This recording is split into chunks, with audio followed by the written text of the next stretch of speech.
Chapter 1. For the fourth straight day, I walked through the winding corridors of Piedmont Hospital, heels clicking on the tile floor. I had grown accustomed to the smell of antiseptics and the slow, lumbering elevators that carried me to the third floor. Outside my father's room, I squirted some disinfectant on my hands, just as I had done a few minutes earlier when I first entered the hospital. It had become something of a ritual. There was no nurse in my father's room, no sign of anything that resembled life. My name is Jamie Brock, Assistant DA for Milton County, single and hard-working, with no time in my life for males other than my father, my black lab, and the 83 defendants I am trying to put behind bars. But at that moment, as I pulled a chair to the side of my father's bed and placed a hand on his forearm, I was also Jamie Brock, Daddy's girl. And at the age of 28, I would soon be an orphan. My father had not spoken since his second stroke 4 days ago. The first stroke turned him into a man I did not recognize. The sharp mind and acid wit gave way to a tender and confused man who looked like my father but fumbled with complex ideas. Sometimes he didn't even recognize his family and friends. The second stroke left him comatose. He had been lying here in this same bed, hooked up to these same machines, attended by the same nurses and doctors, for the past 4 days. His primary physician, a competent Indian doctor named Kumar Guptara, told me that my dad would never recover, never give me another reassuring hug. His eyes would never open and sparkle at the sight of his only daughter. He would never again tell me that he loved me.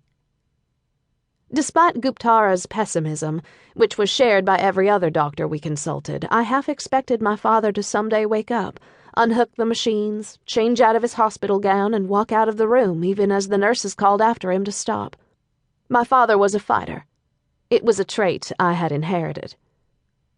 My brother wanted to pull the plug, but my dad, like most lawyers, had taken care of his clients' affairs and not his own. Even after his first stroke, he'd refused to consider his own mortality and sign a living will. Now the doctors were unwilling to cut the umbilical cord to the machines when there was a stalemate among the children, especially when one of the children was a lawyer. And so I rubbed his forearm and tried to ignore the fact that he was wasting away in front of me, losing weight even as nutrition was pumped into his body, the hairy arms becoming drier and more brittle every day. "Hey, Dad, it's Jamie. They say you can't hear me, but who really knows, right?" The room was still, machines pulsating, my father's chest slowly rising and falling. I lowered my voice. 4 more days, Dad. Can you hang in there for 4 more days? After 11 years of appeals, the expert said that this time the date would stick. Antoine Marshall, the man who broke into our home and killed my mother 3 months after my 16th birthday, was scheduled to get the needle. That same night he'd shot my father and left him for dead. My dad had lost 3 pints of blood, but lived to testify. How could I let him die now? "We expect the lab results to be back on Ricky Tate tomorrow," I told my dad. I had been delivering reports on the Tate case every day. Ricky's death had occurred before my father's second stroke, and we both knew there was foul play. Caleb Tate is already making excuses, says he knew Ricky was addicted to narcotics, but he couldn't stop her. I leaned closer to my dad's ear. "You were right, Dad. He poisoned her. I can feel it in my bones." Caleb Tate had represented Antoine Marshall at his trial. I would never forget the day he cross-examined my father, the only eyewitness to the crime. Dad was a great lawyer, but it's true what they say about the best lawyers making the worst witnesses. It was painful to watch Tate dissect my father's testimony piece by piece. If it hadn't been for Judge Snowden, the jury might have set Marshall free. I took one of my father's hands in both of mine. "I'm going to nail Caleb Tate," I promised him. Antoine Marshall and Caleb Tate were responsible for putting my father in this bed. He had survived the shooting but never fully recovered emotionally. They were also the reason I had been working for 3 years in the district attorney's office and had never plea-bargained a case. Even now, as I looked at my father's pallid face and brushed his gray hair off his forehead, the bitterness ate at my soul like a cancer.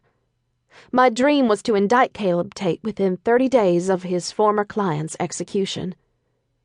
My father would not be around to see his daughter avenge the memory of a woman we both loved, but I would do it to honor my father's memory, and I would swear to it on my mother's grave. At home that night, I waited for the latest news report about Antoine Marshall's appeal with a mixture of apprehension and disgust. A friend from the DA's office had alerted me to the story on WDKX. "Shows how desperate he is," my friend had said. The story had run at 6 and was scheduled to air again at 11. An anchor teased the report just before a commercial break, and my palms began to sweat. I braced myself, knowing that Marshall's defense team would stop at nothing. After the break, the station cut to an interview with Professor Mason James from Southeastern Law School, Antoine Marshall's lead appellate lawyer. The interview took place in James's cramped law school office. The man looked more like a UFC fighter than a professor. He wore a tight black t-shirt that showed off a bodybuilder's physique, thick neck, trapezius muscles that stood out like cables, huge biceps, and tattoo sleeves covering both arms. He was completely bald with a dark complexion, square chin, and broad nose that had been on the wrong end of too many fists. He was, I knew, Southeastern's poster boy faculty member, loved by most students but detested by law and order alumni like me. A convicted felon who saved a guard's life during a prison riot and was then granted a pardon by Georgia's Pardons and Paroles Board. One of only 3 former felons licensed to practice law in Georgia, he now headed Southeastern's Innocence Project, a clinic that filed truckloads of appellate motions for convicted felons. The camera zoomed to a head-and-shoulders shot of James with a dry erase board visible in the background. 4 more days was written on it. "Give me a break," I mumbled. "You can't be serious," the reporter said. She was referencing James's latest appellate finding. "Dead serious," James said. "No pun intended. There's a nationwide shortage of sodium thiopental right now, part of the 3-drug cocktail used to kill prisoners in Georgia. My sources tell me that the state is getting the drug from some fly-by-night supplier operating out of the back of a driving school in England." James gave the camera a hard look. "You wouldn't put your dog down with drugs like that," he said. "We're just asking for 30 days to investigate." I scoffed at the TV. It would be funny if it weren't so heartbreakingly sad. Antoine Marshall had shot my mother in the head without thinking twice, desperate for money to buy meth. And now, 12 years after the shooting, 11 years after his conviction, he was complaining about the pedigree of the drugs they would use to gently end his life. I couldn't wait for Friday to be over.